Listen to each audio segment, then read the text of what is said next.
peluk saat itu. Itu sih paling terendah. Terus yang kedua juga saat proses mau bersalin lah ya. Saya kan tidak punya biaya untuk biaya bersalin itu. Jadi saya bilang sama istri, yang ini kan kita alasan aja. Ini kan kita di sini tidak ada saudara. Gimana kalau kamu bersalin di rumah Jombang saja? Karena ini kan anak pertama. Kalau di rumah nanti ada yang menjaga. Alasan itu aja gitu. Padahal saat itu saya tidak tahu mau cari uang kemana. Terus benar istri saya putuskan untuk pulang. Saya balik ke sini. Pikiran saat mengantarkan istri, paling aku mau ngerampok sudah. Karena sudah tidak ada sudah. Apa yang mau saya kerjakan? Cuman Allah masih takdirkan saya untuk tidak sampai ke arah sana. Jadi untuk biaya saat itu saya ya wis cari sampah akhirnya, mulung. 2 minggu saya cari sampah itu hasil 1,5 juta dan saya putuskan untuk balik ke rumah. Balik ke rumah dan dapat uang 1,5 juta itu dari hasil mulung sampah itu gitu.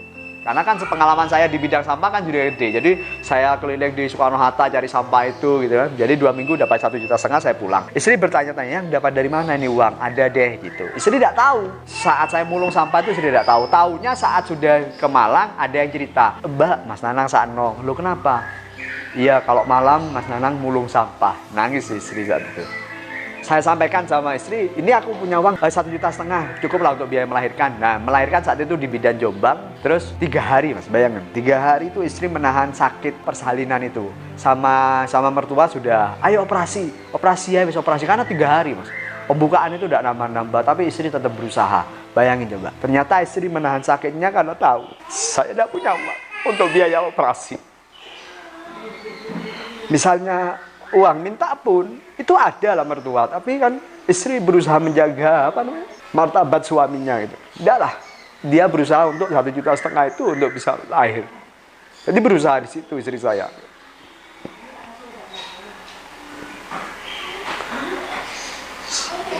Saya tidak pernah bayangin 3 hari dia menahan sakit itu luar biasa. Jadi pas melahirkan alhamdulillah sudah selesai. Sampai lagi di titik terendah itu, saya bersyukur punya mertua yang mendidik saya itu keras.